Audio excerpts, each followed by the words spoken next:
Muy buenas, en el ordenador que me estoy montando, como os dije, había utilizado el ventilador con el disipador que viene de serie de Intel, ¿no? Que son de aluminio, y en principio quería probarlo así, aunque probablemente lo cambiaré por uno de cobre, pero bueno, quería comprobar si realmente, estando el ordenador encendido mucho tiempo y trabajando duro, pues ver las temperaturas un poco que alcanzaba. Para que lo veáis, si abrimos la consola de rendimiento,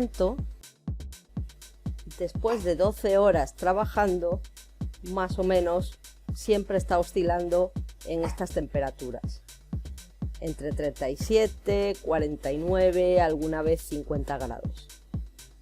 Es importante mantener el procesador a una buena temperatura de funcionamiento para tener un mejor rendimiento y también para que su vida útil sea más larga.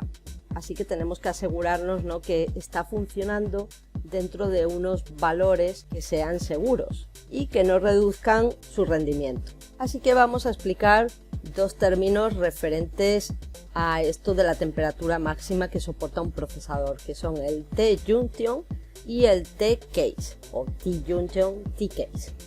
T-junction and T-case. El T-junction es la temperatura máxima que es capaz de alcanzar el procesador antes de que entren en funcionamiento mecanismos de protección que lo que van a hacer es reducir su rendimiento y consumo para que baje la temperatura. Y T-case es más o menos lo mismo, pero en sistemas que están ensamblados.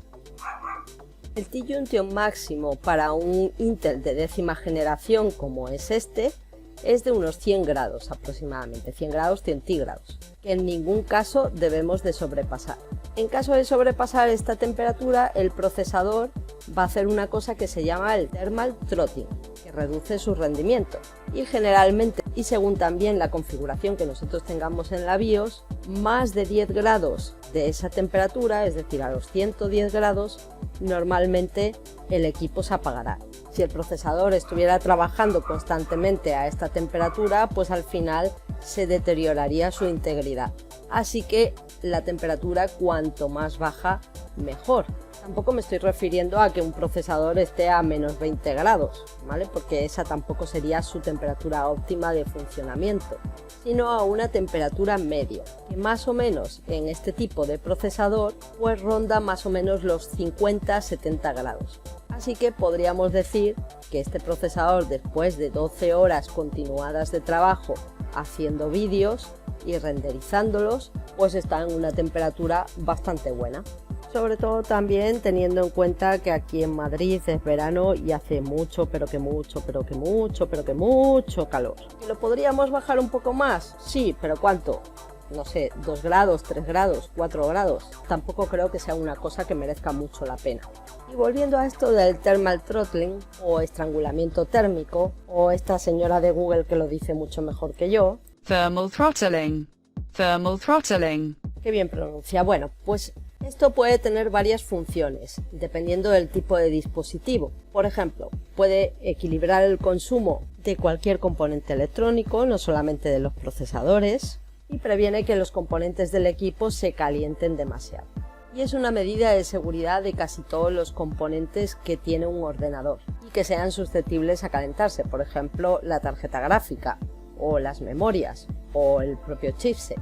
Cuanta menos velocidad en megahercios tenga un dispositivo electrónico también, menos calor generará. Por eso también os decía, cuando os hablaba de las memorias que le había puesto, que no había escogido también las más rápidas por este tema del calor, no solamente por el precio. Entonces lo que hace este mecanismo de seguridad es bajar la frecuencia para generar menos calor y preservar el chip.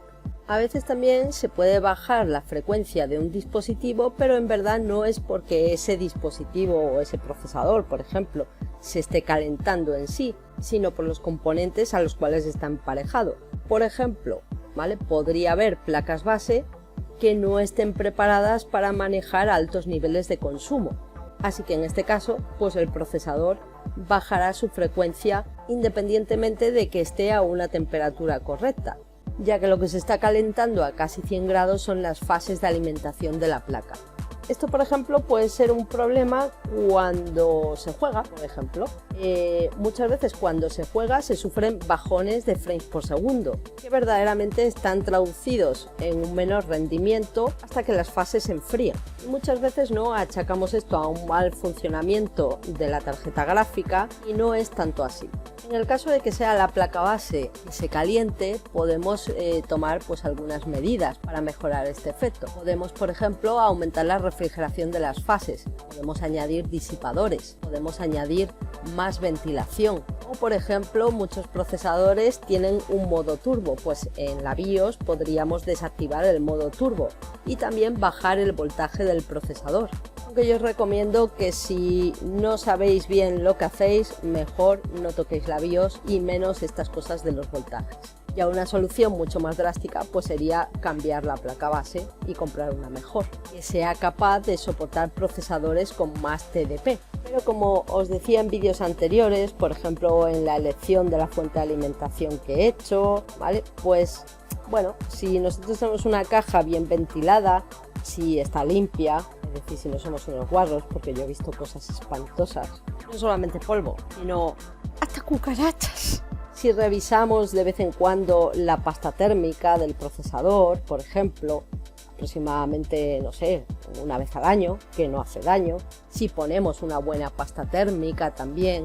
Si comprobamos que los ventiladores expulsan el aire caliente, por ejemplo, y que no los hemos puesto al revés, que eso a veces pasa por desconocimiento. Podríamos, por ejemplo, también cambiar el disipador, ¿no? Como posiblemente haga, no lo sé. Bueno, en definitiva, hay soluciones. Y esto también se nota, por ejemplo, cuando se renderiza vídeo, ¿vale? Muchas veces a lo mejor te compras un superprocesador y ese superprocesador o ese superordenador que crees que es la bomba atómica tarda más en realizar una tarea que un modelo de generación anterior. Así que, en resumen, esta técnica permite a los procesadores variar su frecuencia de reloj en base al uso y al calor que generan, y evitar situaciones que pongan en peligro su propia identidad. En Intel, esta técnica tiene el nombre de Speed Step y es gestionada mediante software. Cuando la temperatura de la CPU supera el TDP o poder de diseño térmico o calor que puede soportar un chip, el procesador usará esta tecnología. Y como hemos dicho, puede llegar a apagar el equipo de forma espontánea. Mirad, muchas veces también no es tanto un problema de calor de los equipos, sino muchas veces también de dónde nosotros ponemos esos equipos. Yo he visto mucha gente, ¿no?, que pone el ordenador metido en un mueble encajonado con libros a los lados, tapando las rejillas de salida del aire y pegados contra la pared. Y encima al ladito de la calefacción. Bueno, pues muchas veces, ¿no?, el ordenador no puede respirar, por así decirlo, y con todo ese calor que se va generando en la parte trasera, pues al final se apaga. Y otras veces simplemente se apaga porque la gente es muy guarra y las aspas del ventilador no pueden girar porque están llenas de mierda. Ah, y ya por último, deciros que también el software puede provocar este efecto cuando no está bien optimizado para trabajar con los núcleos del procesador. Así que ya veis que montar un ordenador en sí es una ciencia. No basta con comprar los mejores componentes o los componentes que creas que sirven para jugar o estas cosas. Hay que tener en cuenta muchísimas variables y esto sobre todo te lo da la experiencia y también el querer aprender, obviamente. No todo el mundo sabe montar un ordenador, no es una cuestión de encajar piezas como un puzzle, es mucho más que eso. Así que nada. Con esto y un bizcocho hasta mañana a las 8, informados estáis. Un besito, chao.